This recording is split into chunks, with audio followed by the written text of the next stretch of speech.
ইনায়া হাউমাউ করে কেঁদে উঠে ইরফানকে জড়িয়ে ধরে বলল, প্রীতম মেরেছে দাদান। প্রীতম? হ্যাঁ দাদান, আমি একটুও ভালো নেই দাদান। ও আমাকে বিয়ে করেছে তোমার থেকে শোধ তুলতে। খুব মারে আমাকে দাদান। এই যে দেখো, আমার হাত দেখো। ইনায়া হাত বাড়িয়ে দিল ইরফানের দিকে। ইরফান দেখতে পায় খুব বিশ্রীভাবে ঝলসে গিয়েছে হাতটা। ইনায়া কাঁদতে কাঁদতে বলে, ওরা আমাকে সব সময় খুব টর্চার করে দাদান। আমি রান্না জানি না দেখে ওর বড় বোনটা আমার হাত পুড়িয়ে দিয়েছে দেখো। আর ও আমাকে সব সময় বলে তোমাদের থেকে টাকা নিয়ে ওকে দিতে। ইরফান ফুঁসছে, ভীষণ ফুঁসছে। ইনায়া বলে, সেদিনও আমাকে সিগারেট খেয়ে ছ্যাঁকা লাগিয়ে দিল দাদান, দেখবে। ইনায়া পেটের কাছ থেকে শাড়ির আঁচল সরানোর আগেই ইরফান তড়াক করে লাফিয়ে উঠল। ঘন ঘন উষ্ণ শ্বাস ফেলছে ইরফান। হৃৎপিণ্ডটা বিশ্রীভাবে লাফাচ্ছে। সে যে এতক্ষণ স্বপ্ন দেখছিল সেটা বুঝতে আরো মিনিট দুয়েক সময় লাগে তার। তবে বুঝতে পারলেও সে শান্ত হতে পারেনি। অসহ্য ক্রোধে ফেটে পড়ল সে। চোখের সামনে ইনায়ার কান্নামাখা মুখটা ভেসে ওঠে শুধু। আরও সে দেখল ওই প্রীতম হাসছে পৈশাচিক হাসি। দুহাতে চুল ঘামছে ধরে থাকলো কিছুক্ষণ, তারপর লাফিয়ে নামলো বিছানা থেকে। উদম শরীরে একটা শার্ট জড়িয়ে সে বাইকের চাবি নিয়ে লম্বা কদমে হেঁটে গেল সিঁড়ির কাছে। ইনসি রাহ তখন দোতলার লিভিং রুমে নির্ঘুম পায়চারি করছিল। ইরফানকে ওভাবে বেরিয়ে যেতে দেখে সে ছুট লাগালো চিন্তিত হয়ে। ধূপধাপ শব্দ করে সিঁড়ি ভাঙছে ইরফান। ইনসি রাহ পেছন থেকে চাপা স্বরে বলে যাচ্ছে, কোথায় যাচ্ছিস তুই এত রাতে? ইরফান জবাব না দিয়ে সদর দরজা পেরোলো। ইনসি রাহও গেল তার পিছু পিছু। হাত ধরে টানলো ইরফানের, শান্ত করার চেষ্টা করে বলল, থাম বলছি ইরফান। কে শোনে কার কথা? বাইক স্টার্ট করাতে ইনসি রাহ পেছনে চেপে বসলো অগত্যা। ইনসি রাহুর অসংখ্য প্রশ্ন চুপচাপ শুনছিল ইরফান। বাইক কাজীপাড়া রোডে ঢুকতেই ইনসি রাহ ঘাবড়ে গেল। এদিকে তো প্রীতমের বাসা সে শুনেছে, তবে কি আরো একটা অঘটন ঘটতে চলেছে? ঠিক রোজ গার্ডেনের সামনে বাইক দাঁড়িয়ে পড়ল। রাত তখন আনুমানিক 1:30।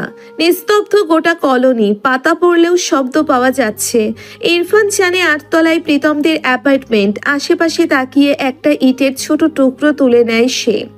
অনেকটা পিছিয়ে ঠিক 8 তলার জানালা লক্ষ্য করে ঢিলটা সজোরে ছুঁড়ে মেরে চেঁচিয়ে ওঠে ইরফান, ওই প্রীতম, আমার বন্ধে কুত্তা। ঢিলটা গিয়ে পড়েছে 4 তলার একটা জানালায়। ইনসি রাহ কপাল চাপড়াতে থাকে ভাইয়ের কাণ্ড দেখে। কেন যে বোকামি করে তখন সবাইকে ডেকে তুলল না। রাগে নিজের চুল ছিঁড়তে ইচ্ছে করছে তার। ইরফান আরও একটা ঢিল তুলে ছুঁড়ে মারে 8 তলা লক্ষ্য করে, কিন্তু ঢিলটা এবার গিয়ে পড়ল 3 তলাতে। সে বজ্রকণ্ঠে আবারও চেঁচিয়ে ওঠে, আমার বন্ধে শালা। রোজ গার্ডেনের মেইন গেট লক করা। চেঁচামেচির শব্দে সিকিউরিটি গার্ডের ঘুম ভেঙে যায়। লক খুলতে খুলতে সে চেঁচায়, হচ্ছেটা কি এখানে? ইনসি রাহ ছুটে গিয়ে ভাইয়ের হাত ধরে টানতে লাগলো। দাঁতে দাঁত চেপে বলল, ভাই, লক্ষ্মী ভাই, আমাদের দুজনকে থানায় পড়বে ওরা। দোহাই তোর, চল। কে শোনে কার কথা? শ্যামলা বর্ণের মুখটায় লাল আভা দেখা যাচ্ছে নিয়ন আলোয়। ক্রোধ চক্রবৃদ্ধি হারে বাড়ছে। অতি অল্প বয়সী সিকিউরিটি গার্ড একটু মেজাজ দেখিয়ে ইরফানের দিকে তেড়ে আসছিল ইরফানকে ধমকাতে। ইরফান এদিক ওদিক তাকিয়ে আর একটা ইটের টুকরো হাতে তুলে নিতেই সিকিউরিটি গার্ড দৌড়ে পালিয়ে যাওয়ার মতো করে গেটের ভেতর ঢুকে গেট লক করে দেয়। ইরফান তখন লোহার গেটে একটা লাথি মেরে বলল, গেট খোল।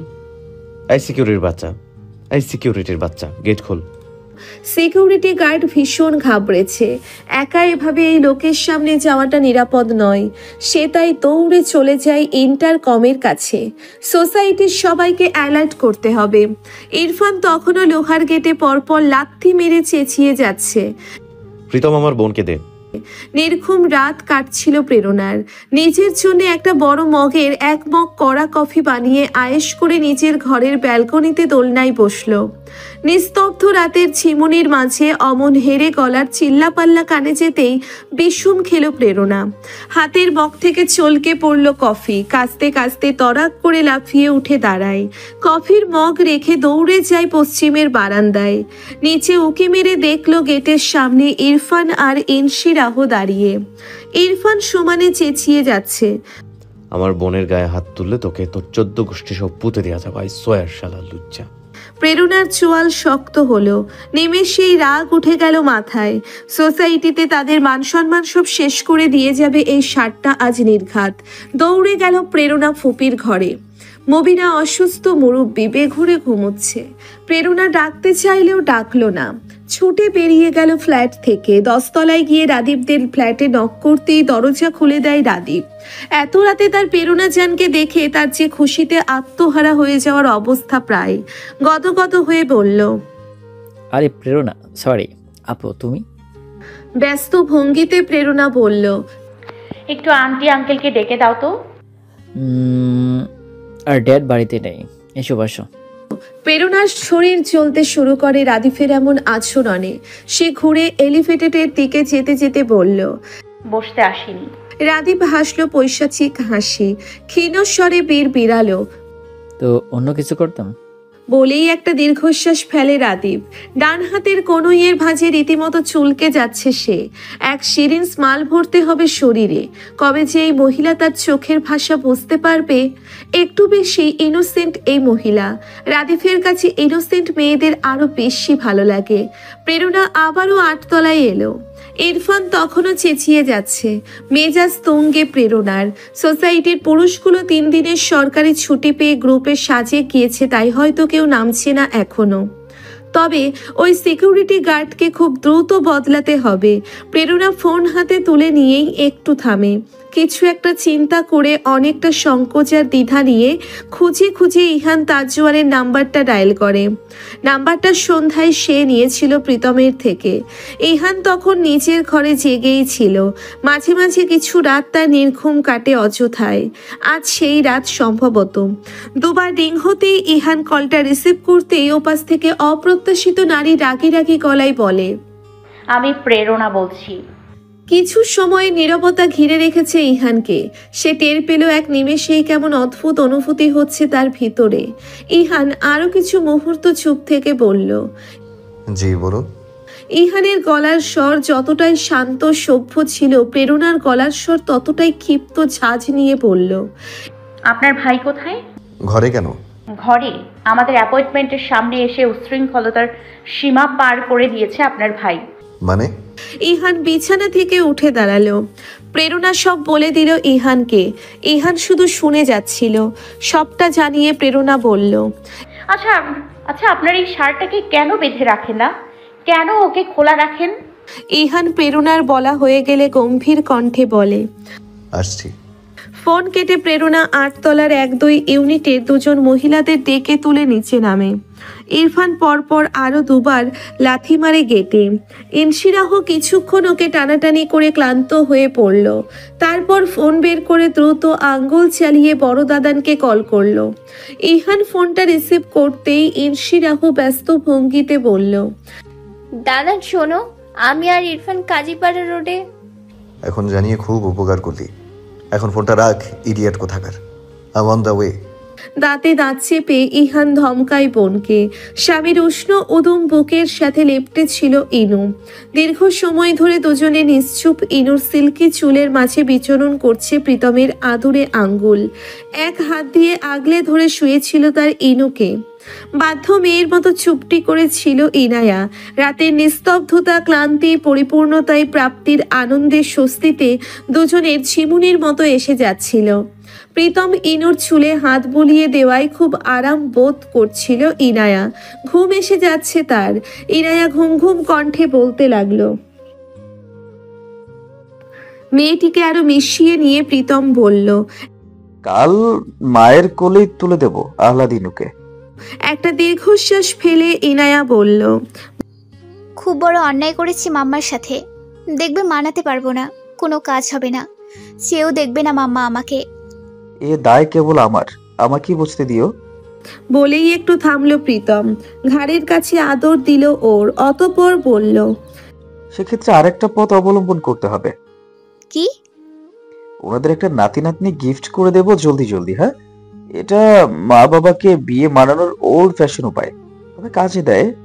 ইনায়া কপাল কুঁচকে সরু চোখে তাকায় প্রীতমের দিকে। প্রীতম হেসে ফেলল। ইনায়া পরপর বলে উঠল, কেন করলে এমন পাগলামি প্রীতম? আর একটু ধৈর্য ধরা যেত না? তুমি কেন তবে পাগলের মতো ছুটে এসেছিলে আপুর পা ধরতে, ধৈর্য ধরে বসে থাকতে? তারপর যেদিন তোমার হিটলার পাপা আর তোমার সেনাপতি বিটকেল মেজো দাদান আমাকে খুশি খুশি মেনে নিত, সেদিন বিয়ে করতাম। ইনায়া চুপ হয়ে যায়। প্রীতম দুহাতে ওর গাল দুটো আগলে ধরে বলে, এত যোগ্যতা তো আমার নেই তোমাকে জয় করার, তাই চুরি করলাম আর কি। আমি রোড সাইড রাস্কেল কিনা। প্রীতম আর কথা না বলে আদুরে বউকে মনের শখ মিটিয়ে আজ রাতে শেষ একটা লম্বা চুমু উপহার দিতেই যাচ্ছিল। ঠিক তখন ইরফানের অমন হাঁকডাকের ক্ষীণ আওয়াজ শুনে চমকে উঠল দুজনে। একে অপরের দিকে হতবিহ্বল হয়ে চেয়ে আছে দুজনেই। ইনায়া অস্ফুটে বলে, এটা মেজো দাদানের গলা না? আরে ধুর, ভ্রম আমাদের। একটা আতঙ্ক হয়ে গিয়েছে আমাদের জীবনে, তাই এভাবে ভ্রম হচ্ছে। আরে না, এটা মেজো দাদানি। ইরফান তখন চেঁচাচ্ছে, তুই সাহস থাকলে গেট খুলে দেখ, আমার বোনকে আমি নিয়েই যাব। প্রীতমের মেজাজটা প্রচন্ড খারাপ হয়ে গেল। বিরক্তিতে মুখ তেতো হয় তার। মুখ চবর্গীয় শব্দ করে বলে, আপদটা এখানেও চলে এসেছে। ওর কি সময় জ্ঞান বলতে কিছু নেই? এলোমেলো শাড়ি গায়ে জড়িয়ে তড়াক করে লাফিয়ে উঠে বসলো ইনায়া। প্রীতম শক্ত হাতে এক টানে আবারও ওকে শুইয়ে দিল। কঠিন গলায় বলল, কোথায় যাচ্ছ? দাদান এসেছে তো। ওকে আপ্যায়ন করার জন্য আপু আছে, তোমার যেতে হবে না। ইনায়া নিজেকে ছাড়িয়ে নিয়ে বলল। তখন থেকে চেঁচাচ্ছে। ওকে আরো শক্ত করে ধরে রাখলো প্রীতম। বলল, চর খাওয়ার শখ হয়েছে ওই পাগলের হাতে আবারও? এখানে চুপচাপ শুয়ে থাকো, একদম বেরোবে না। প্রণবীর ঘুম ভাঙে আচমকা। এমনিতেও পাতা পড়ার শব্দ হলেই তার ঘুম ভেঙে যায়। উঠে বসে ঘন ঘন শ্বাস ফেলল কিছুক্ষণ। মস্তিষ্ক সজাগ হতেই টের পেল সেই কণ্ঠস্বর। প্রণবী কণ্ঠস্বর কখনো ভোলে না। ওর এক ইন্দ্রিয় অচল হলেও বাকি ইন্দ্রিয়গুলো বেশ ক্ষমতাধর। ব্যালকনির কাছে এগিয়ে গিয়ে কণ্ঠ শুনেই চিনতে পারল সে। ওই লোকটা এখানে কি করছে? সবচেয়ে বড় কথা, ওই লোকটা ভাইয়াকে কেন গালাগাল দিচ্ছে? পরপর দুটো প্রশ্নের উত্তর জানতে চাইল সে। ঘুম ঘুম গলায় মিস জেনিকে ডেকে উঠে প্রণবী। মিস জেনি এলে প্রণবী চিন্তিত ভঙ্গিতে বলে, কি হয়েছে মিস জেনি? ওই লোকটাকে কি আমি চিনি? উনি কি করছেন এখানে? মিস জেনি বলল, আরে ও নাকি ইনায়ার সেই খরুশ মেজো ভাইটা, এখানে এসেছে বোনকে নিতে। কাণ্ড দেখো, এ তো পুরো পাগলা। ভাঙা ভাঙা বাংলাতে মিস জেনি বলল। 8 তলার 2 ইউনিটের দুজন ভাবিকে নিয়ে প্রেরণা নিচে নামলো। সোসাইটির মানুষগুলো তখন সবাই নেমে এসেছে গ্রাউন্ড ফ্লোরে। এই অ্যাপার্টমেন্টের 3 অফিস, তাই জানালা ভাঙলেও বিষয়টা নিয়ে অত শোরগোল হয়নি। হাজার হোক ওই ছেলেটি এখন আত্মীয় প্রেরণার। আত্মীয়দের সাথে এত মুখ কালাকালি প্রেরণা করতে চায় না। তাই সবাইকে বুঝিয়ে বলল ব্যাপারটা। সবাই ক্ষেপে গিয়েছিল। সবাইকে প্রেরণা অনুরোধ করলো ধৈর্য ধরতে, সে দেখবে। সিকিউরিটিকে দিয়ে মেইন গেট খুলে প্রেরণা একাই বেরোলো। ত্রস্ত পায়ে হেঁটে মুখোমুখি হলো ইরফানের। ইনশিরাহ একপাশে লটকালো মুখ নিয়ে দাঁড়িয়ে। ভাইকে ফোনে যেতেও পারছে না, আর এখানে থাকলে ভাইয়ের সাথে তারও যে পিণ্ডি চটকানো হবে তা অনিশ্চিত। তবুও দাঁড়িয়ে ভাইয়ের অপকর্ম দেখছে। প্রেরণাকে দেখে ইরফান চেঁচানো বন্ধ করে দিয়েছে। গেটের দিকে যাওয়া ধরলে প্রেরণা এক হাত দিয়ে ওর পথ আগলে দাঁড়ানো। শান্ত গলায় বলল, কোথায় যাচ্ছ? বোনকে নিতে। দাওয়াত দেইনি তো। বৌভাত 2 দিন পরে, নাই বাড়ি সেদিন নেবে। ইরফান প্রেরণার দিকে ক্ষুব্ধ দৃষ্টি নিক্ষেপ করলো। প্রেরণার মুখ হাসি হাসি বলল, বোন আর বোন জামাই ঘুমাচ্ছে, তাদের সাথে দেখা হবে। তাদের সাথে দেখা হবে না। চা মিষ্টি খেতে চাইলে বলো, তবে ঘরে নিয়ে যাব, নয়তো নয়। স্বরে বলল প্রেরণা। আমি বলেছি না আমার বোনকে আমি নিয়ে যাব। আপনি আর আপনার ভাই পারলে ঠেকান। চেঁচিয়ে উঠল ইরফান। ঠিক সেই মুহূর্তে ইহান তাজওয়ারের গাড়ি এসে থামলো সেখানে। ওরা চেয়ে দেখলো সবাই। গাড়িতে ইহান একাই ছিল। প্রণবী তখন থেকে ছটফট করছে নিচে নামার জন্যে। মিস জেনি বাদসাধে, কি দরকার তোমার? প্রেরণা সামলে নেবে তো। তাহলে আপনি কেন যাচ্ছেন? সবটা দেখতে কোনো ঝামেলা হবে কি না। ও আমি অন্ধ বলে কিছু দেখার নেই আমার। লোকটা প্রচণ্ড উগ্র। আপু একা গিয়েছে, আমিও যাব। না মামুনি, তুমি যাবে না? আপনারা সবাই আমার সাথে এমন করেন সব সময়, যেন আমি কিচ্ছু নই, আমি মানুষ নই। ভীষণ রেগেছে প্রণমী, কণ্ঠে তা প্রকাশ পায়। মিস জেনি হার মানলেন, এসে প্রণমীর বাহু ধরে বললেন, এসো তবে। ইহান গাড়ি থেকে নেমে দাঁড়িয়ে শুরুতেই ভাইয়ের দিকে শীতল চোখে তাকায়। ইরফান চোয়াল শক্ত করে দাঁড়িয়েছিল। ইহান তাকে বরফ ঠান্ডা গলায় বলে, গাড়িতে ওঠো। এক পলক ইনশিরাহর দিকেও দৃষ্টি দিল ইহান। ইনশিরাহ চুপচাপ গিয়ে গাড়িতে বসলো। তারপর ইহান যা করলো সেটার জন্যে প্রেরণা প্রস্তুত ছিল না। ইহানের এই রূপের সাথে প্রেরণা পরিচিত নয়। ইরফানকে ধাক্কাতে ধাক্কাতে সোজা গাড়ির কাছে নিল ইহান। ক্ষুব্ধ ইরফান তখন আরো ক্ষুব্ধ হয়ে উঠল, বলতে থাকলো, আমি বোনকে নিয়েই যাব দাদান, ট্রাস্ট মি। ইহান যেন ও কথা শুনছিল না। কপালের শিরা দৃশ্যমান হলো রাগে। চুপচাপ দরজা খুলে এক হাতে ভাইকে ঠেলে বসানোর চেষ্টা করছিল। ইনশিরাহ গাড়ির ভিতরে বসে জানালা থেকে মাথা বের করে দেখছিল আর তার দুই ভাইয়ের ধস্তাধস্তি। প্রেরণা ভীষণ অপ্রস্তুত হয়ে পড়েছে। এখন এদের কিভাবে থামাবে সে? ঠিক তখনই মিস জেনি আর প্রণমী গেটের বাইরে এসে দাঁড়ায়। প্রণমী উৎকণ্ঠা নিয়ে চেঁচায়, আপু। প্রেরণা ঘুরে তাকায়। ইনশিরাহ উকি দেয়। বাকি রইল ইহান, ইরফান। দুজনে থেমে গিয়েছে তখন। একটা স্বল্প পরিচিত চিকন নারীকণ্ঠ ইরফানকে বাধ্য করলো ঘুরে তাকাতে। প্রণমী আবারও বলল, আপু কি হলো? ভাইয়াকে ডাকবো? পুলিশ ডাকবো? না, কাউকে ডাকতে হবে না। তুই কেন এসেছিস এখানে? ওই উগ্র লোকটা চলে গেছে। প্রেরণা চুপ হয়ে রয়। একটা লং কুর্তি পাজামা পরনে তার। ওড়নাটাকে খুবই শালীনভাবে আড়াআড়ি কাঁধে ফেলে রেখেছে। মিস জেনি ধরে রেখেছে তাকে, চুল দুটো বিনুনি করা, কেমন ঘুম ঘুম ফোলা মুখ, ঠিক যতটা বয়স প্রণমীর তার থেকে বাচ্চা লাগছে। 18 প্রণমীকে 15 কিশোরী লাগছে।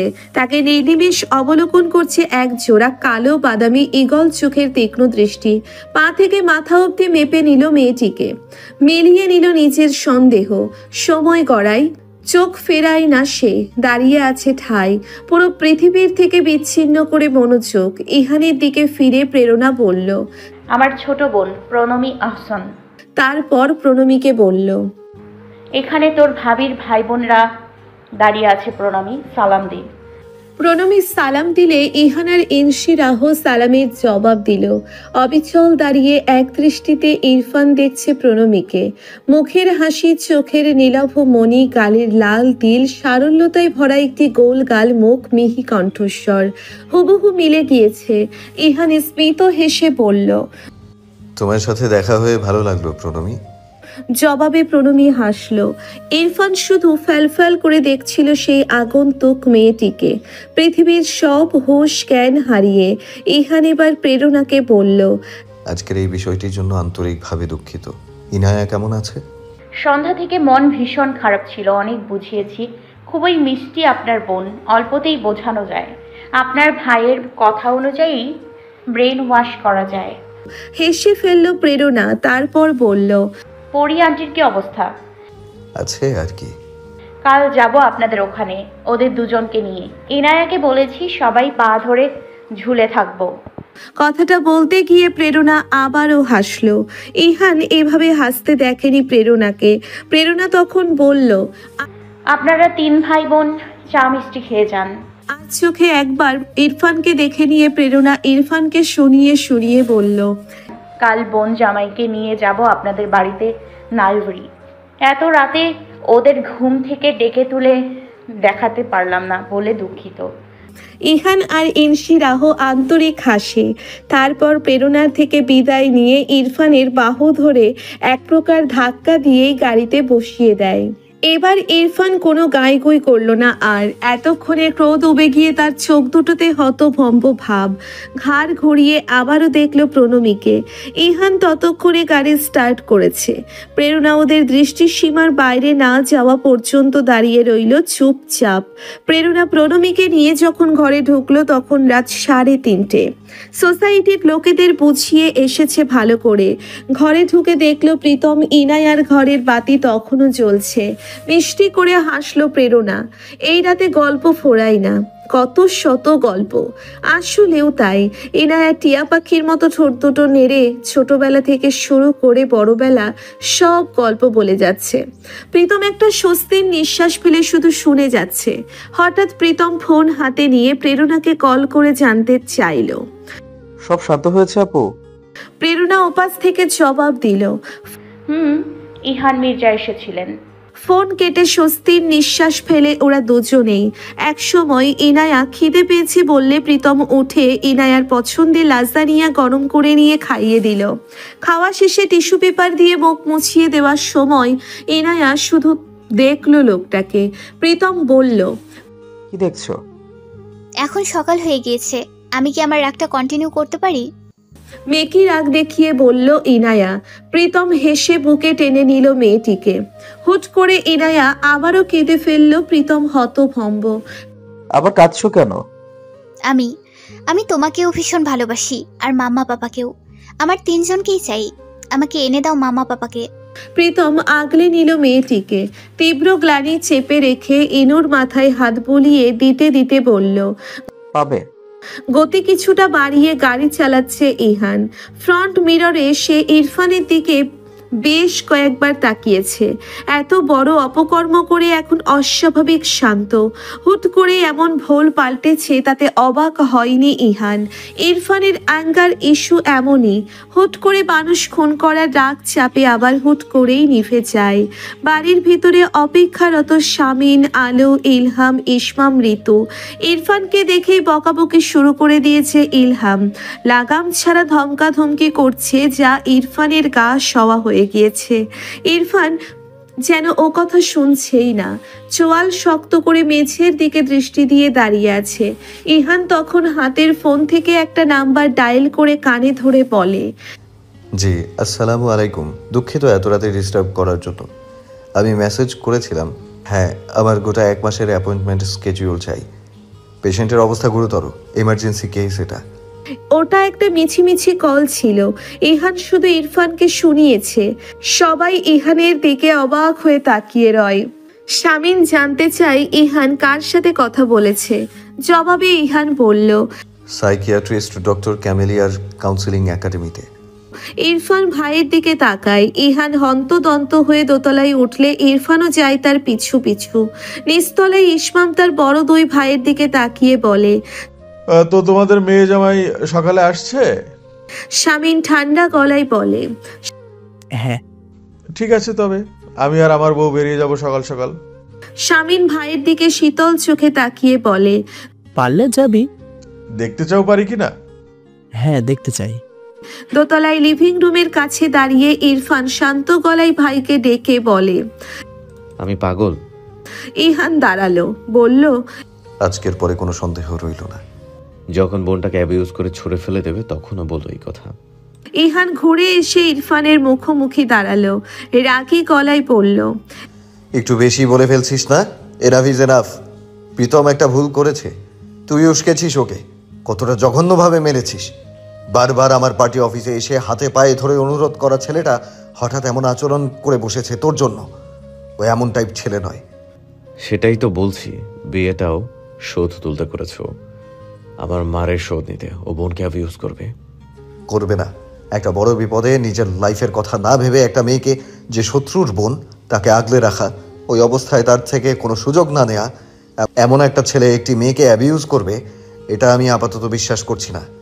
বাকিটা আমার বোনের কপাল, যেটাও নিজে বেছেছে। আর আমার কাছে দোষী হলো দুজনেই, প্রীতম একা নয়। এখানে এই দোষের কি শাস্তি হয় আমার জানা নেই, তবে ওদের আলাদা আমি করতে চাইবো না। ইরফান বাঁকা হেসে বলল, হ্যাঁ তাই তো। প্রীতম তো খুব লক্ষ্মী ছেলে, কারণ ও প্রেরণা হাসানের ভাই, তাই না দাদা?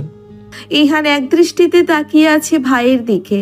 ইরফান 2 কদম এগিয়ে এসে ভাইকে বলে, মামাকে বলবো তার বড় ছেলে একটা আধবুড়ে একটা বাচ্চার মায়ের কাছে ইদানিং ভদ্রলোক সাজতে যায়। বলে দেই মাম্মাকে। ইহান একটা লম্বা শ্বাস ফেলে বলল, তোকে আমি জাস্ট নিতে পারছি না আর। কথাটি বলে গটগট করে ইহান চলে যায়। ইরফান কিছুক্ষণ দাঁড়িয়ে থেকে একটা পৈশাচিক হাসি হেসে শীষ বাজাতে বাজাতে ঘরে ঢুকে দরজা বন্ধ করে দিল। অতঃপর ধীর পায়ে হেঁটে বিছানার কাছে গিয়ে টান টান হয়ে শুয়ে পড়ল সে।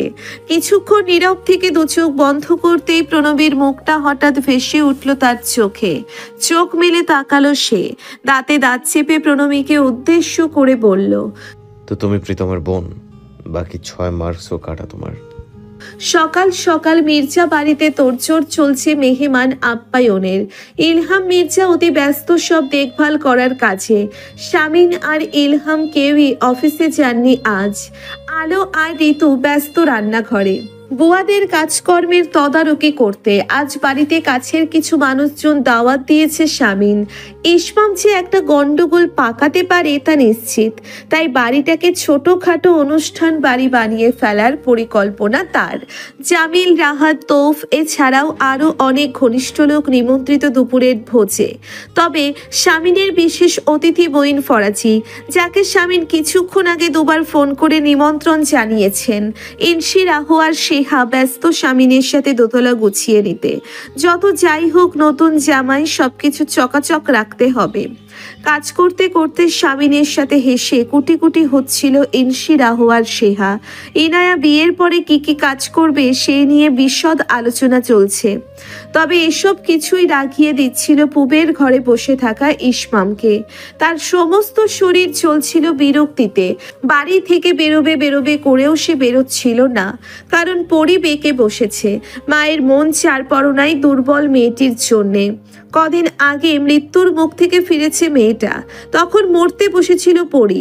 এখন এই সামান্য বিয়ে থা নিয়ে মেয়েটাকে ত্যায্য করবে পরি? কখনোই যে সে পারবে না। ইসমাম ধমকেছে পরিকে, পরি মানছে না। একটু দেখবে মেয়েকে, জেদ ধরছে। অগত্যা ইসমাম মুখ লটকিয়ে বসে আছে চুপচাপ ঘরে। হাসি থামিয়ে ইনসি, রাহু বলে, পাপা চুপি চুপি হাসো, ছোট বাবা খেপেছে। খেপো, আমাকে থ্রেডটাই বাড়ি থেকে চলে যাবে। এখন যাচ্ছে না কেন? এখন বসে আছে কেন ঘরে খাপটি মেরে? এ বাড়ির সবাই শুধু কথায় কথায় বাড়ি থেকে বেরিয়ে যেতে চাই, শুধু আমি চাইলাম না এই জীবনে। আক্ষেপের সুরে বলে শামিন। ইনসি, রাহু আর শেহা হাসলো। তারপর ছুটে গিয়ে শামিনকে দুপাশ থেকে জড়িয়ে ধরে বলল, বটগাছটা কিভাবে শিকড় উপড়ে যাবে বলো তো? ঘাপটি মেরে যে শুধু ইসমাম মির্জা বসে আছে তা নয়, আরও একজন এখনো অবধি নিজের ঘরে ঘাপটি মেরেই আছে। সে হলো এবারের নব্য ছোট জামাতা প্রীতম আহসানের বিটকেল মেজ সম্বন্ধী ইরফান মির্জা। দরজা এখনো অবধি বন্ধ। ওপাশে কি হচ্ছে জানে না এবাড়ির কেউ। এই নিয়ে ঘন্টা খানেক গোল টেবিল বৈঠক বসেছিল সবার। কারণটা কেউ ধরতে পারছে না। এমন জ্বালামুখী হঠাৎ এমন নিভে গেল কিভাবে? ইহান সকাল সকাল বেরিয়েছে তার পার্টির কাজে, ঠিক সময়ে ফিরবে বলেছে। সব কাজ বাড়ির অন্যান্য সদস্যদের দেখার নির্দেশনা দিয়ে গিয়েছে। সকাল 8টা থেকে ভাইয়ের বউকে তৈরি করছে প্রেরণা। একটার পর একটা শাড়ি গায়ে রেখে দেখছে, পরিয়েও দেখছে। চোখে মুখে কিশোরী সুলভ উত্তেজনা, যেন পুতুল সাজাচ্ছে সে। কোনটা পরাবে, কিভাবে সাজাবে হিমশিম খাচ্ছে। ব্লাউজ আর পেটিকোট পরে বোকার মতো দাঁড়িয়ে আছে ইনায়া। সে তার ননদের পাগলামি দেখছে। কেমন হঠাৎ করে শিশুর মতো হয়ে গিয়েছে প্রেরণা। প্রেরণা ইনায়ার চোখে চোখ মেলাতেই হেসে ফেলে, বলে, আসলে আমি খুবই এক্সাইটেড ইনায়া। প্রণামী, প্রীতম আমার কাছে ছেলেমেয়ের মতো। ওদের নতুন জীবনের শুরু নিয়ে আমি সত্যি ভীষণ এক্সাইটেড। নিজের উত্তেজনাকে দমিয়ে রাখতে পারছি না। তুমি বিরক্ত হচ্ছ না তো? ইনায়া হেসে দুপাশে মাথা ঝাঁকায়। অবশেষে প্রেরণা একটা কাঁচা হলুদ রঙের ইক্কত শাড়ি পরিয়ে দেয় ইনায়াকে। খুব সুন্দর করে হালকা মেকআপ লাগিয়ে অল্প স্বল্প স্বর্ণের গয়না পরিয়ে দেয়, যা সে নিজের উপার্জন থেকে ভাইয়ের বউ আর প্রণমীর জন্যে করেছিল। কারণ প্রেরণার বাবা মায়ের রেখে যাওয়া তাদের তো কোনো গহনা সম্পত্তি নেই। ইনায়াকে সাজিয়ে 3বার মাশাআল্লাহ বলে ওঠে প্রেরণা। তখনই প্রীতম দরজায় এসে দাঁড়ায়। প্রেরণা ভাই আর ভাইয়ের বউকে একা ছেড়ে দিয়ে চলে যায়। তাকেও তৈরি হতে হবে। আজ আপাতত মিষ্টি নিয়ে ইনায়ার বাবা মায়ের আনুষ্ঠানিক দোয়া দিতে নিতে হবে প্রেরণার। শুদ্ধ প্রীতম আর ইনায়া, বাকিরা যাবে না। যদি আজ মন কষাকষি দূর হয় দুই পরিবারের, তবে তো অনুষ্ঠান হবেই সামনে। প্রীতম ঘরে ঢুকে দরজা বন্ধ করে একটা সাদা পাঞ্জাবি নিয়ে ওয়াশরুমে ঢুকলো। আজ শ্বশুর বাড়িতে সে প্রথম যাবে, পাঞ্জাবি পরে যাবে। শাশুড়ির ঝাড়ুর বাড়ি, শ্বশুরের ঘাড় ধাক্কা, সে সেজে গুছিয়ে খেতে যাবে। ওয়াশরুম থেকে বেরিয়ে ইনুকে নিজের কাছে টেনে কিছুক্ষণ দুগালে আদর দিয়ে বলল। ভয় হচ্ছে? ওপর নিচে মাথা ঝাঁকাই ইনু। প্রীতম ওর কানের কাছে মুখ নিয়ে ফিসফিসিয়ে বলে, তোমার আরো বেশি হচ্ছে ইনু, এখানে হাত দিয়ে দেখো। ইনায়ার হাতটা টেনে নিজের বুকের বাপাশে রাখে প্রীতম। ইনায়া চুপচাপ প্রীতমের হৃদকম্পন অনুভব করছিল। অত কাছাকাছি দুজনের অনুভূতি গাঢ় হতে থাকলে কাছে আসা আর একটু বাড়লে বাইরে থেকে প্রেরণার গলার আওয়াজ শুনতে পাওয়া যায়। এই প্রীতম, তোর মেজো চাচা শ্বশুর ফোন করেছে, চল বেরো এক্ষুনি। ইনায়া প্রীতম শান্তিনীরে পা রাখলো ঘড়ি ধরা ঠিক 11টায়। গেটের কাছ থেকে ওদের এগিয়ে নিতে এসেছে সেহা আর ইনশিরাহ। শান্তিনীরের লিভিং রুমে প্রবেশের দরজায় ইলহাম আর শামিনের সাথে দেখা হলো প্রীতমদের। চাচা শ্বশুরদের সামনে বারবার বিনয়ে নুয়ে যাচ্ছিল প্রীতম।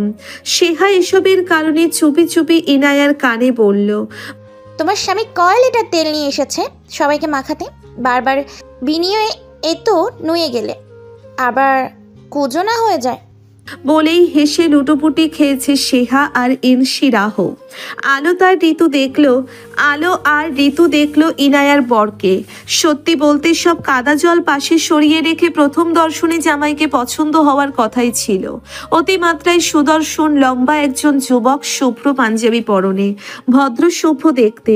ঋতুর পোড়া হাত কতটুকু সেরেছে, আলোর ব্লাড প্রেশার নিয়ন্ত্রণে এসেছে কিনা প্রীতম জানতে চাইল তাদের কাছে। ইনুর সাথে সম্পর্কের পর থেকে এবারের প্রত্যেকের কুষ্টি মুখস্থ প্রীতমের। ইনু সারা দিন সেই সবই বকবক করত। ইনু তার বড় মা আর মেজো মাকে জড়িয়ে ধরে কেঁদে মাফ চাইল কিছুক্ষণ। ওদের বসানো হয়েছে নিচতলার লিভিং রুমে, দেওয়া হয়েছিল জুস খেতে। তারপর স্বামীনের পরামর্শে মেহমানদের দোতলার লিভিং রুমে নিয়ে যাওয়া হলো। ইসমাম তখন নিজের ঘর থেকে বের হয়েছিল। মুখোমুখি হলো প্রীতম ইনায়ার। ইনায়া তাকিয়ে আছে পাপার দিকে। ইসমাম এক পলকে দেখে নিল তার মেয়েকে। গায়ে কাঁচা হলুদ রঙের শাড়ি, মাথায় ঘোমটা, গলায় হালকা পাতলা সোনার গহনা। ছোটবেলায় স্কুলের যেমন খুশি তেমন সাজো কম্পিটিশনে ইমুকে এভাবে সাজাতো পরি।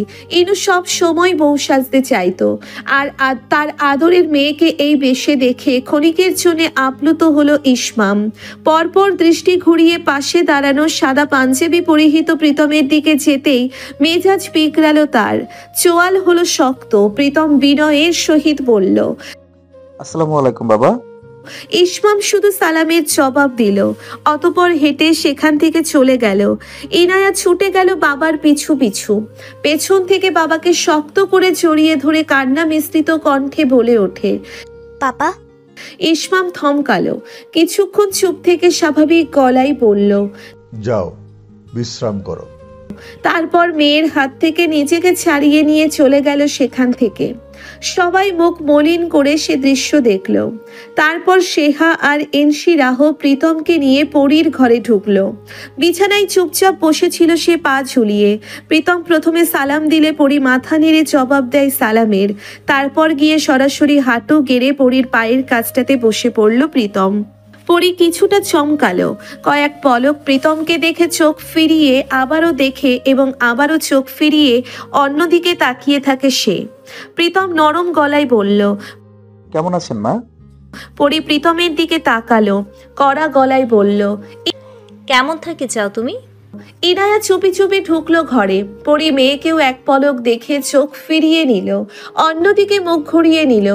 শুধু আর চোখে প্রীতমকে পর্যবেক্ষণ করছে সে। সুদর্শন একটি ছেলে, মেয়ের পাশে কতটুকু মানিয়েছে পরী না চাইতেও তার অবচেতন মন মেপে নিচ্ছে।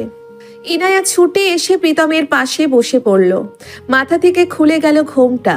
মাম্মার হাতটা মুঠি করে ধরে বুকে টেনে মাকে ডাকছে কেঁদে কেঁদে। পরী জবাব দেয় না। মেয়েটাকে সশরীরে দেখতে পেয়েছে, স্বস্তি পেয়েছে। তার ডাকের জবাব দেওয়ার প্রয়োজন বোধ করে না সে। প্রীতম তখন নম্র স্বরে বলে, মা, ওর কোনো দোষ নেই। ওর কোনো দোষ নেই। পরি চেঁচিয়ে ওঠে। প্রীতম একটা লম্বা শ্বাস ফেলে বলতে থাকে, মা, ওর দোষ ও আমাকে ভালোবেসেছে, এছাড়া আর কোনো দোষ নেই। ও প্রাণপণ চেষ্টা করেছে সবাইকে মানাতে শেষ পর্যন্ত। আমি ওকে বোকা বানিয়ে বিয়েটা করেছি। কেন করেছো এমন?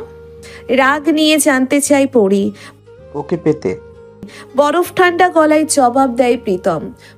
পাওয়া হয়ে গিয়েছে, তবে আমার কাছে এখন কেন এসেছো? দোয়া নিতে? বউ তো কালোই ঘরে তুলেছ, এখন এসব নাটক কেন? কারণ আমার মা বাবা নেই, যা করেছি হঠকারী হয়ে। ভীষণ লজ্জিত আমি আন্টি। আঙ্কেল, আমি চাই না ইনুকে আপনারা দূরে ঠেলে দিন। ও ভিকটিম না মা, ও ভিকটিম মা। ও আপনাদের দুজনকে খুব ভালোবাসে। ওকে কোনো কাঠগড়ায় দাঁড় করিয়ে শাস্তি দেবেন না প্লিজ। সেটাই, আমার মা বাবা নেই, সেজন্যই মা বাবার গুরুত্ব ততটা বোঝে না। বোঝেনি সন্তান এমন করলে মা বাবা কোথায় লাগে। পরির কথাটাই প্রীতমের মা বাবার মুখটা তার চোখের সামনে ভেসে উঠল। প্রীতম ফিচেল হেসে ক্লান্ত গলায় বলল, হয়তো। পরি কিছুক্ষণ চুপ থেকে বলে, ও অনেক আদরের আমার। নেপালে যা করেছো তার জন্য তোমার প্রতি কৃতজ্ঞ। এনিওয়ে, শ্বশুরবাড়ির প্রথমেই এসেছো, বউ নিয়ে খেয়ে দিয়ে চলে যাও। প্রীতম তখনও পা জড়িয়ে বসে আছে পরির। পরি বলে, কি হলো? তোমাদের যেতে বলেছি তো। প্রীতমও কিছু মুহূর্ত চুপ থেকে নরম গলায় বলল, আপনি বেড়ে খাওয়াবেন না মা? পরির ঘরে প্রীতম, পরি, ইনায়া দীর্ঘ সময় ধরে আছে। ওখানে কি হচ্ছে তা নিয়ে চিন্তিত ইনশিরাহ। এদিকে ছোট বাবা নিচে ব্যাকইয়ার্ডে জামিল চাচ্ছুদের কাছে গিয়েছে। ছোট বাবার এত ঠান্ডা ভাব ও হজম হচ্ছিল না ইনশিরাহর। তারা বসে আছে লিভিং রুমে। সেখানে প্রেরণা আর শুদ্ধ রয়েছে। স্নেহার সাথে গল্প করছিল প্রেরণা। শুদ্ধ ভদ্র ছেলেটির মতো পাশে চুপচাপ বসে আছে। শামিন আর ইলহাম গিয়ে তখন সেখানে উপস্থিত হয়। প্রেরণা উঠে দাঁড়ায়। শামিন ওকে বসতে বলে টুকটাক আলোচনা শুরু করতে লাগলো প্রীতমের ব্যাপারে। ইহান তখনও বাড়িতে ফেরেনি। আজ বাড়িতে মেহমান থাকবে, অথচ তার আজকেই এত ব্যস্ততা পড়ে গেল। শুদ্ধকে কোলে নিয়ে বসেছে ইনশিরাহ। সেহা ওর সাথে দুষ্টুমি করছিল, গাল টানছিল, ওর কথা শুনছিল। অমন লক্ষ্মীমন্ত আদুরে বাচ্চাকে যে কারো লুফে নিতে ইচ্ছে করবে।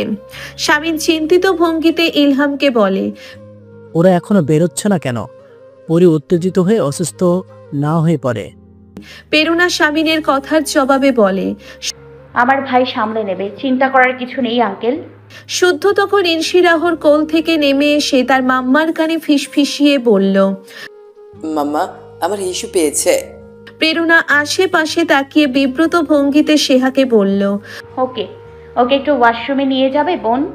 ওকে দেখিয়ে দিলেই পারবে ওয়াশরুমটা। বলেই প্রেরণা শামিনের কথার জবাব দিতে ব্যস্ত হয়ে পড়ল। সেহা মাথা নেড়ে উঠে দাঁড়িয়ে শুদ্ধর হাত ধরে এদিক ওদিক তাকিয়ে ইহানের রুমে ঢুকে পড়ে। ইহানের রুমটাই নিকটে ছিল। শুদ্ধ ওয়াশরুমে ঢুকে দরজা ভিড়িয়ে দেয় বোঝদার মানুষের মতো। সেহাকে গম্ভীর গলায় বলে, আমি পারবো আন্টি, আপনি ভেতরে ঢুকবেন না। সেহা হেসে ফেলল, বলল, একদম ঢুকবো না বাচ্চা। শুদ্ধকে দেখেই সেহা বুঝেছে ওয়েল ট্রেইনড, খুবই গোছালো বাচ্চা। বাইরে দাঁড়িয়ে সে হাসছে। ঠিক তখনই ইনশিরাহ লিভিং রুম থেকে ডেকে ওঠে, সেহু, নিচে মাম্মা ডাকছে, একটু আয় না, এমার্জেন্সি নাকি। সেহা তখন শুদ্ধকে বলে, আমি যাব। জি আন্টি। শুদ্ধ জবাব দেয়। ইহান তখন সবে ফিরেছে বাড়িতে। দোতলায় উঠে এসে দাঁড়িয়ে পড়ে প্রেরণাকে শামিন আর ইলহামের সাথে গল্প করতে দেখে। প্রেরণার চোখে চোখ পড়তেই প্রেরণা সালাম দিলে সে জবাব দিয়ে নিজের ঘরে চলে যায়। অনেকটা ক্লান্ত সে। গোসলের উদ্দেশ্যে টাওয়াল হাতে নিয়ে ওয়াশরুমের দিকে এগিয়ে গিয়ে ধাক্কা দিয়ে ওয়াশরুমের ভিড়িয়ে রাখা দরজা খুলতেই অবাক হয়ে তাকিয়ে রয়। শুদ্ধ তখন নিজের প্যান্টের চিপা আটকে নিতে ব্যস্ত। অতটুকু বাচ্চা হলেও সে লজ্জা পেয়েছে। ইহান তখনও অবাক হয়ে তাকিয়েছিল। অতঃপর ইহান দরজাটা পুনরায় টেনে নিয়ে দুষ্টুমির সুরে বলে, আমি কিচ্ছু দেখিনি বাচ্চা। শুদ্ধ ভেতর থেকে কোনো জবাব না দিয়ে বেরিয়ে আসে চুপচাপ। ফ্যালফ্যাল করে ইহানের দিকে কিছু মুহূর্ত তাকিয়ে থেকে বলে, আপনি নক করে ঢুকলেননি কেন আঙ্কেল? এগুলো ব্যাড ম্যানার্স। আদুরে গলায় বলল গম্ভীর হয়ে। ইহানের বড্ড হাসি পেল এমন আচরণে। সে বলল, তাই জানতাম না তো। শুদ্ধ বলতে লাগলো, হ্যাঁ, মাম্মা বলেছে এমন করে কোথাও ঢুকে পড়তে নেই, আগে নক করে নিতে হয়। ইহান কয়েক পলক ওকে দেখে বলে, তোমার মাম্মা শিখিয়েছে? জি। ইহান তখন এক পলক আশেপাশে দরজার দিকে দেখে শুদ্ধের গাল টেনে দিয়ে বলল, তা তোমার মাম্মাকে বলবে আমাকেও কিছু ম্যানার্স শিখিয়ে দিতে। আমিও না তোমার মাম্মার কাছে ম্যানার্স শিখতে চাই। শুদ্ধ অবাক হয় তাকিয়ে বলল, আপনার মাম্মা আপনাকে ম্যানার্স শেখায়নি? ইহান দুপাশে মাথা নেড়ে দুঃখী দুঃখী মুখ করে বলল, শিখিয়েছে, ভুলে গিয়েছি। এখন তোমার মাম্মা শেখালে ভালো হতো। শুদ্ধ বলল, আচ্ছা বলবো। সত্যি বলবে? হ্যাঁ। ইহান সরল হেসে বলল, না থাক, বলতে হবে না। শুদ্ধকে কোলে নিয়ে ইহান বিছানায় বসলো। অপরিচিত আঙ্কেলদের কোলে বসতে বারণ করেছে মাম্মা, তাই শুদ্ধ বলে, আমি মাম্মার কাছে যাব। যাবে? আচ্ছা বলো, তুমি কোন ক্লাসে পড়ো? প্লে 1। বাচ্চাটার চেহারা থেকে চোখ ফেরা ছিল না ইহান। কেমন মায়া মায়া এক প্রকার, সহজে চোখ ফেরানো যায় না। তখনই দরজার বাইরে এসে দাঁড়ায় প্রেরণা। অপ্রস্তুত হয়ে দরজার ঠিক পাশেই দাঁড়িয়ে বলে, দুঃখিত, বিরক্ত করেনি তো? কোনো দুষ্টুমি করেছে কি? ইহান হেসে শুদ্ধকে কোল থেকে নামিয়ে উঠে দাঁড়ায়, বলে, না, আমাকে ম্যানার্স শিখিয়েছে। খুব লক্ষ্মী আপনার ছেলে। ইনশিরাহ আর সেহাকে দেখে তেতে ওঠে আলো। বলে, তোরা কোথায় ঘাপটি মেরেছিলি? আমি আর ঋতু দুজনে পারি এত ছুটতে? এত লোক খাবে, একটু টেবিল সেট কর। ইহান কত রোদ থেকে এলো, ওকে কাজে বলবো এখন। ইনশিরাহ আর সেহা যথা আজ্ঞা বলে ছুটে যায় টেবিলের কাছে। তাদের বাড়ির ঘনিষ্ঠ মানুষগুলো ছাড়াও নিমন্ত্রিত প্রতিবেশীরা এসেই জামাইকে দেখে যাবে। এমনিতেই খবরটা ছড়িয়ে গিয়েছে সর্বত্র। এসব নিয়ে রাগঢাক করা মানে বিষয়টাকে দুর্বলতা ভাবা। শামিন সেটা চাই না, সবাই জামাই দেখুক। ইসমাম তখনও ব্যাকইয়ার্ড থেকে ফেরেনি, জামিলদের সাথে আড্ডা দিচ্ছে এবং সে এসবে অংশ নিতে চাচ্ছেও না। আর ইরফান তো রুম থেকেই বেরোয়নি। রুমের ভিতর থেকে কোনো আওয়াজও শুনতে পাচ্ছিল না কেউ। সেহা আর ইনশিরাহ টেবিল সেট করতে ব্যস্ত। আজ বিশাল ভোজন সভা হবে বাড়িতে। পুরুষরা আগে খাবে, তবুও এক টেবিলে পোষাবে না।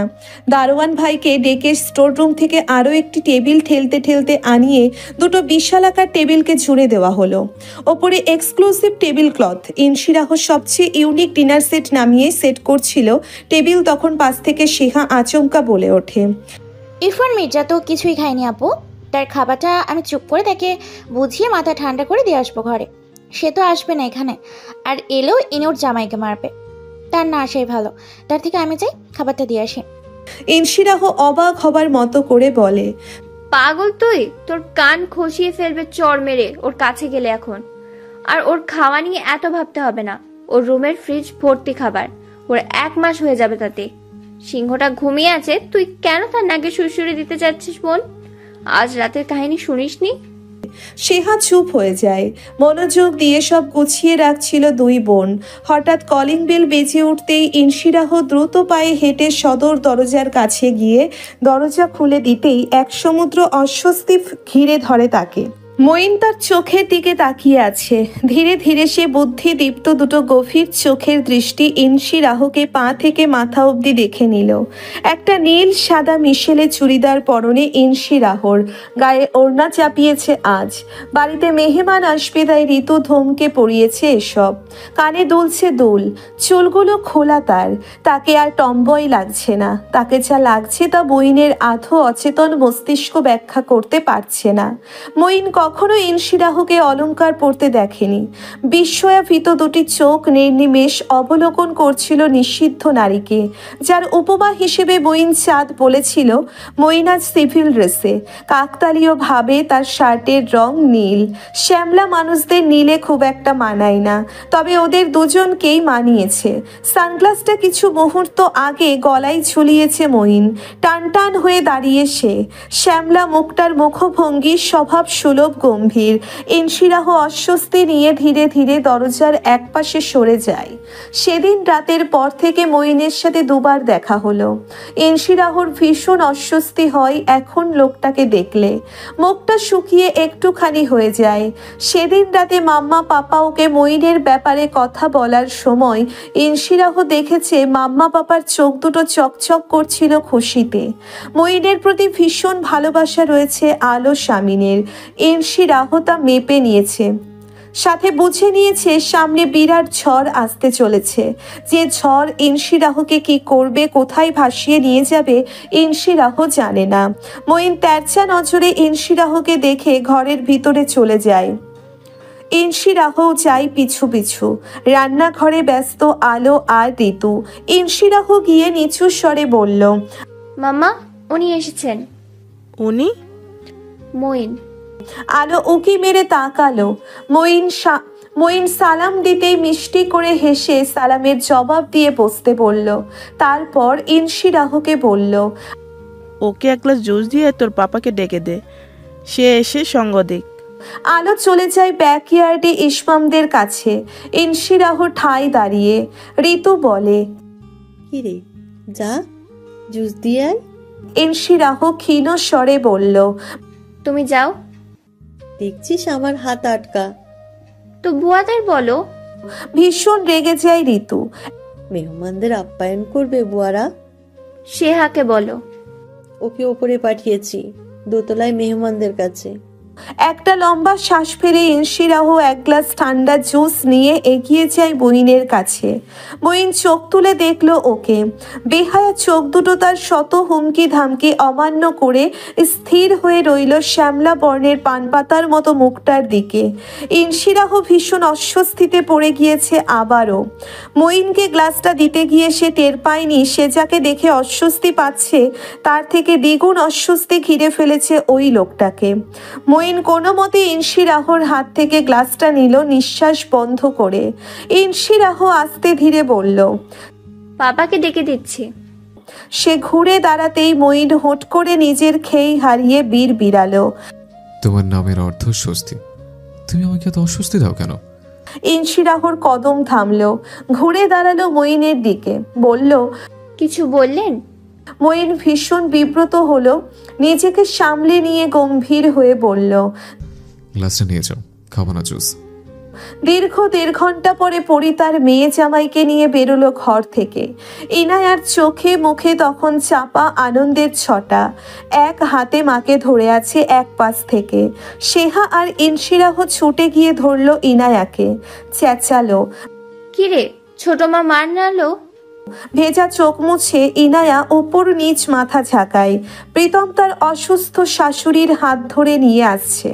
শাশুড়ির হাতে পায়ে ধরে দীর্ঘ মান অভিমানের পালা শেষ করে সে বড় বোনের দিকে তাকিয়ে 2 আঙ্গুলে ভিক্টোরি সাইন দেখিয়ে হাসলো বিশ্বজয়ের হাসি। প্রেরণা ভাইয়ের কাণ্ড দেখে হেসে অস্ফুটে বলল, ছাগল একটা। দোতলায় তখন ইলহাম, ইহান, প্রেরণা দাঁড়িয়ে। শামিন গিয়েছে নিচতলায় মঈনের কাছে। প্রেরণা গিয়ে প্রীতমের শাশুড়িকে সালাম দিয়ে নিজের পরিচয় দিয়ে কোলাকুলি করলো। ইলহাম সবাইকে তাড়া দিল নিচে খেতে যেতে। প্রেরণা কোলে তুলে নিল শুদ্ধকে। সবাই নিচে চলে গেলেও সেহা গেল না। ধীর পায়ে হেঁটে সে ইরফানের ঘরের দরজায় দাঁড়িয়ে পড়ল। তারপর হেসে বলল, ও রাগি মির্জা, খুলবে না দরজাটা? ওপাশে নীরবতা। সেহা কান পাতল কিছু শুনতে, তবে কিছুই শোনা গেল না। সে আবারও বলে ওঠে, একবার বাইরে এসেই দেখো আমাদের ইনো কতটা খুশি। একটু দেখে যাও, মাথা ঠান্ডা করে এসো। নিস্তব্ধতা কাটে না। সেহা একটা দীর্ঘশ্বাস ফেলে চলে যায় সেখান থেকে। খাবার টেবিলে উপস্থিত অতিথিদের সাথে এবারই ছোট জামাইয়ের সাথে পরিচয় করিয়ে দিলেন শামিন। প্রীতম সবার মধ্যমণি। তার এক পাশে শামিন বসেছে আর এক পাশে মঈন।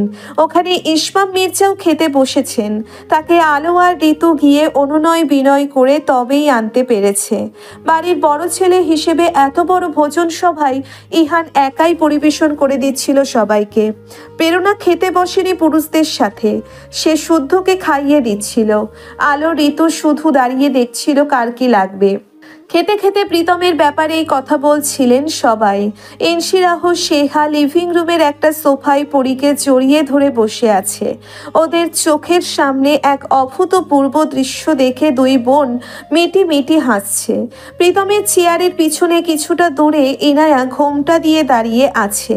ইহান প্রীতমকে এটা সেটা দিচ্ছে প্লেটে তুলে, আর ইনায়ার মুখে চাপা আনন্দের ছটা, আর চোখে বারবার পাপাকেও দেখছে ইনায়া। ইসমাম রাগি রাগি মুখে খাচ্ছে। ইনশিরাহ আর শেহা পরীকে দুগালে চুমু খায় ধন্যবাদ স্বরূপ, এত জলদি ইনুকে মেনে নেওয়ার জন্যে। পরী হেসে ওদের বলল, শুরুতে আমাকে জানালে কোনো ঝামেলাই হতো না। ইসমাম মির্জাকে আমি মানিয়ে নিতাম, তবে এতটা জল খোলা হতোই না। ইনশিরাহ ঘাড় ঘুরিয়ে আবারও ইনায়াকে দেখে পরীকে বলল, তবে যাই বলো ছোট মা, আমাদের নিকুরানিকে দেখো, বর খাচ্ছে আর সে পেছনে দাঁড়িয়েছে আদিক্ষেতা করে। ও তো জামাই পাগলা হবে পুরা। পরী হাসলো। হঠাৎ ঋতু এলো সেখানে। ইনশিরাহর কথা শুনে ওর পাশে বসে পড়ে বলল, ওকে অত পচানোর প্রয়োজন নেই, তোরাও হবি মনের মতো বর পেলে। ইনশিরাহ আর শেহা দুজনেই লাজুক হাসলো। ঋতুর কথাটি শুনে যে যার মনের মানুষের সাথে এমন একটি সুন্দর দৃশ্য কল্পনা করে ফেললো দুজনেই। তখন আলো কল্পনা করছিল আরো সুন্দর একটি দৃশ্য। সে কল্পনা করে ফেলেছে ঠিক এখন যেভাবে খাচ্ছে প্রীতম আর থানার এসপি পাশাপাশি বসে, এরা সবসময় দুই ভাইরা ভাই হবে, আর ইহান এভাবে তাদের পরিবেশন করে দেবে খাবার। একটা অভূতপূর্ব পারিবারিক ভোজন সভার দৃশ্য, একটি একান্নবর্তী পরিবারের। খাওয়া দাওয়া শেষে এবার মিষ্টি মুখের পালা। ইসমাম লিভিং রুমের এক কোণে থমথমে মুখে বসে আছে। সবকিছু তার কাছে অসহ্য লাগছে, তবুও সামাজিকতা রক্ষায় প্রতিবেশীর সামনে থাকতে হচ্ছে। এ পাশটাতে প্রেরণা কথা বলছে শামিন আর ইলহামের সাথে। ছোটখাটো একটা অনুষ্ঠান হলেও করতে চায়, অনুরোধ জানিয়েছে প্রেরণা। শামিন তখন হেসে বলেছে, দেখো, আমাদের পরিবারে আরো একজন গুরুত্বপূর্ণ সদস্য রয়েছে, সে আমার বোন জামাই। তার ছুটি পেতে 5-6 দিন সময় লাগবে, অনুষ্ঠান তো একটু পিছিয়ে দাও। প্রেরণা রাজি হলো। একপাশে লাজুক মুখে বসে আছে প্রীতম আর ইনায়া। শেহা আর ইনশিরাহ তাদের কাছে বসে আছে। একসময় শেহা টেনে ইনুকে আড়ালে নিয়ে গিয়ে জিজ্ঞেস করে, ভাই খুব রোমান্টিক তাই না? লজ্জারাঙা মুখে ইনায়া বলে, চেহারা দেখিয়ে বুঝেছি। আচ্ছা, কাল রাতের কথা বল, কিছু মিছু হয়েছে রোমান্টিক কিছু? ইনায়ার কান দুটো গরম হলো লাজে। মেয়েকে রাগ দেখিয়ে শেহাকে বলল, নিজে বিয়ে করে দেখে নে, আমারটা কেন জানতে চাইছিস? শেহাও হেসে বলে, আমার যার সাথে বিয়ে হবে তার মাথায় দুটো শিং আছে, রোমান্টিক তো তার থেকে আশাই করি না আমি। সে শুধু অন্যকে গুতাতে জানে। ইনায়া অবাক হয়ে বলল, কার সাথে বিয়ে হবে তোর? শেহা থতমত খেয়ে যায়, বলে, আরে এমনি বললাম, চল দুলা ভাইয়ের কাছে।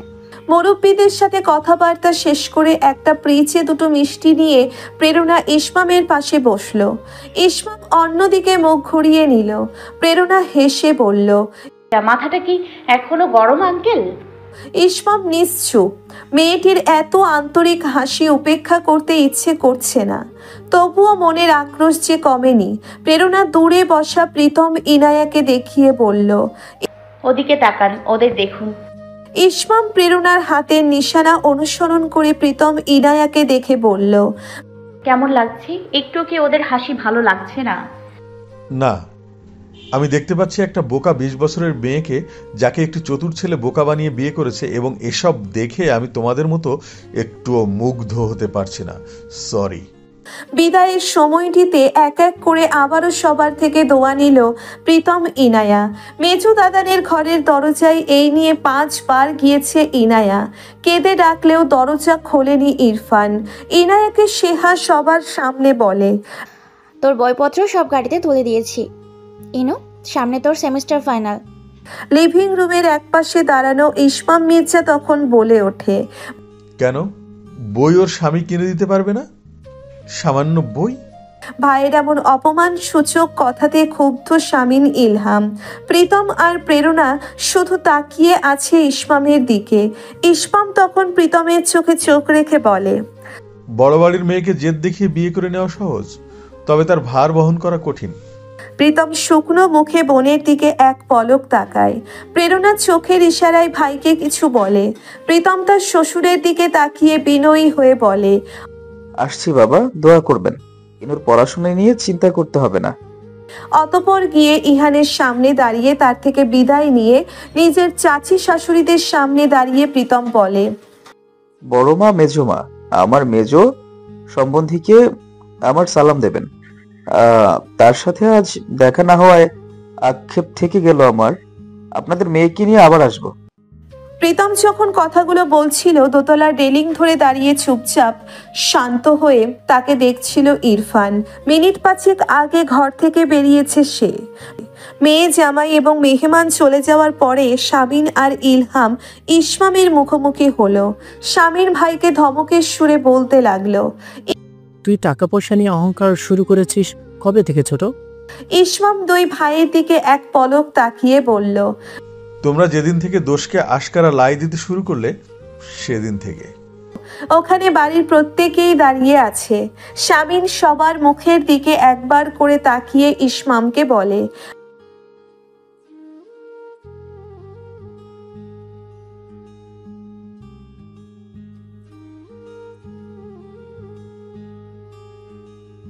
আলো পাশ থেকে বলে, তুমি হয়তো ভুলে যাচ্ছ ইসমাম, আমরা 3 বোনই নিম্ন মধ্যবিত্ত পরিবারের মেয়ে। এই নিয়ে তোমাদের ভাইদের কখনো কোনো অসুবিধা ছিল না। আজ তবে মেয়ে বিয়ে দিতে গিয়ে এত টাকা পয়সার ধার ধরছো কেন? আর ছেলেটি যথেষ্ট যোগ্য, সব দিক থেকে উজ্জ্বল ভবিষ্যৎ তার। তোমার অসুবিধা তো ওরা তোমার অমতে বিয়ে করেছে, তাই না? তো সেটা নিয়ে রাগ করে বসে থাকো না। কিন্তু তুমি টাকা নিয়ে কেন খোঁটা দেবে? ছেলেটি এতিম বলে মা বাবার গুরুত্ব বোঝে না, এসব বলে কেন কথা শোনাবে? সব কিছুর একটা সীমা থাকা দরকার। মানবে না, তোমার মানতেও হবে না। কথায় কথায় বলছো মেয়েকে জন্ম দিয়েছো, মেয়ে তোমার ইমোশনের দাম দেয়নি। তা মেয়ের মনটা ভেঙে পিতৃত্ব সার্থক করতে চাচ্ছে? মেয়ের মনটা ভেঙে পিতৃত্ব সার্থক করতে যাচ্ছিলে? একবার তো বোঝাওনি মেয়েকে মাথায় হাত বুলিয়ে? হম্বতম্বি শুরু করে দিয়েছিলে, রাগ দেখিয়েছো, না আমাদের ঠান্ডা মাথায় ভাবতে দিয়েছো, না নিজে ভেবেছো। এর মাঝে ইরফান গিয়ে ছেলেটাকে মেরে আসলো। তোমরা ভুলে যাও, every action house is possible and actual reaction. তোমরা যা খুশি তাই করবে, অথচ কারো প্রতিক্রিয়া নিতে পারবে না। ছেলে মেয়ে অবশ্যই অন্যায় করেছে, তবে তোমাদের একগুঁয়ে আচরণের কারণে, নয়তো এমন কিছুই হতো না। ইসমাম আলোর মুখের দিকে তাকিয়ে আছে। আলো কথাগুলো বলে দ্রুত চলে যায়। সারাদিনের ঝক্কি ঝামেলা সামলে তার শরীরটা বিশ্রাম চাচ্ছে। সেও আর নিতে পারছে না এত ঝামেলা। আস্তে ধীরে লিভিং রুম ফাঁকা হয়। এত মেহমান সবাই একসাথে বেরিয়ে যাওয়ায় বাড়িটা আবারও নিস্তব্ধতায় ছেয়ে গিয়েছে। দোতলায় উঠে যে যার রুমে ঢুকে পড়ে সবাই। তখনও কেউ দেখতে পায়নি ইরফানকে। তখনও দোতলার রেলিং ধরে দাঁড়িয়ে আছে সে। একটা 3/4 প্যান্ট, উদুম শরীর। কিছুক্ষণ ওভাবে ওখানে দাঁড়িয়ে থাকার পরে শরীরটা নেড়ে আড়ামোড়া ভেঙে নিজের ঘরে গিয়ে গায়ে একটা টি-শার্ট চাপাতে সেহা দরজায় নক করলো। ইরফান সেহাকে অবাক করে দিয়ে স্বাভাবিক গলায় বলে, সেহু আয়। সেহা ঢুকলো। সে অযথা কোনো কথা না বাড়িয়ে স্বাভাবিক ভঙ্গিতে জানতে চাইলো, খাবে না? আসলে ওয়াক্ত হয়েছে, এখন খাবে? বিছানায় বসলো ইরফান। সেহার ভীষণ কৌতূহল জাগছে মনে ইরফানকে নিয়ে। রাগে মির্জার এত বরফ শীতল ভাব তার হজম হচ্ছিল না। কিন্তু ওই প্রীতমের চ্যাপ্টার নিয়ে কোনো কথা বললে যদি রেগে যায়, তাই সে ওই প্রসঙ্গের ধারে কাছেও গেল না। বলল, খাবার তোমার ঘরে নিয়ে আসবো। কি দিব? দীপ্ত যা। বেডের হেড সাইডে হেলান দিয়ে বসলো ইরফান। সেহা চলে যায়। ইরফান তখন একটা সিগারেট ধরিয়ে আয়েশ করে ধোয়া ওড়াচ্ছে। আরও কিছুক্ষণ চুপ থাকার পরে হঠাৎ তার ফোন বেজে ওঠে। কলটা রিসিভ করে ইরফান কিছুক্ষণ চুপ থেকে ওপাশের ব্যক্তির কথা মনোযোগ দিয়ে শোনে। এর মাঝে সেহা খাবার নিয়ে ঘরে ঢুকলে ইরফান সিগারেটটা দ্রুত অ্যাস্ট্রেতে ফেলে দেয়। তারপর ফোনটা কানে চেপে ধরে ওপাশের ব্যক্তিকে বলে, আপডেট জানাবি, ইনফরমেশন অ্যাকুরেট হতে হবে, নয়তো লাথি মেরে একেবারে। ফোন কাটলে সেহা অবাক হয়ে বলে, কি ইনফরমেশন? কিছু না, কাজের। চামচ দিয়ে খাবারটা খেতে খেতে ইরফান সেহাকে বলল, তুই খেয়েছিস? সেহা মিষ্টি করে হেসে মাথা নাড়ায়। কিছুক্ষণ ইরফানকে দেখে সে। শ্যামলা বর্ণের একটা গম্ভীর মুখ, চুপচাপ খাচ্ছে খাবারটা। ইরফানের আচরণ স্বাভাবিক দেখতে পেয়ে সে খুব সাহস করে বলে, ইনু অত ডাকলো তোমাকে কেঁদে কেঁদে, একটুও বেরোতে পারতো তো। ওকে কত সুন্দর লাগছিল জানো, একেবারে বউ বউ। ইরফান চুপচাপ খাচ্ছে শান্ত ভঙ্গিতে। সেহার কথা শেষ হলেও সে খেতে থাকে। তারপর আস্তে ধীরে বলে, একটা সফট ড্রিঙ্কস এনে দে শিহু। গত এক সপ্তাহ যাবৎ প্রেরণা যত ছোটাছুটি করেছে তাতে প্রেরণা অনুভব করছে তার ওজন কম করে হলেও 5 কেজি কমলো। আয়নার সামনে দাঁড়িয়ে নিজের চেহারার হাল দেখে সে নিজেই অবাক। শুদ্ধর স্কুলে গেলে শুদ্ধর বন্ধুদের মায়েরা প্রেরণার থেকে স্লিম ফিগার ধরে রাখার টিপস চায়। তখন প্রেরণা বলতে পারে না তার এমন টিংটিংয়ে শরীরের রহস্য। জীবনের ম্যারাথন রেসের নিয়মিত প্রতিযোগী প্রেরণা। দৌড়চ্ছে তো দৌড়চ্ছেই, থামবার নাম নেই। আজ কদিন ধরে রেস্তোরাঁয় বসছে না সে। ওদিকে প্রেরণার লোনটা স্যাংশন হয়েছে। এখন ক্যাটারিং সার্ভিসের বিজনেসটা গুছিয়ে নিতে পারলেই শান্তি। তবে এত সব চিন্তা সাইডে রেখে সে শুধু ভাবছে প্রীতম ইনায়ার বিয়ের অনুষ্ঠানের কথা। অনুষ্ঠান মোটামুটি ঘরোয়া হবে, তবে প্রেরণা কোনো কমতি রাখবে না। লিভিং রুম থেকে হাসির শব্দ ভেসে আসছিল। ইনায়া হেসে কুটি কুটি হচ্ছে প্রণমীর সাথে। দুটোতে মিলেছে বেশ, প্রায় সমবয়সী কিনা। প্রেরণার অসম্ভব ভালো লাগে ইনায়াকে। ভীষণ সরল, স্নিগ্ধ, একটুও হিংসে নেই। আপাত দৃষ্টিতে এটাই মনে হয় প্রেরণার। অবশ্য অমন যৌথ ফ্যামিলিতে যারা বেড়ে ওঠে তারা এমনই হয়। প্রেরণাও এমনই ছিল, তবে এখন বেশ জটিল সে। এত সরলতা তার মাঝে নেই।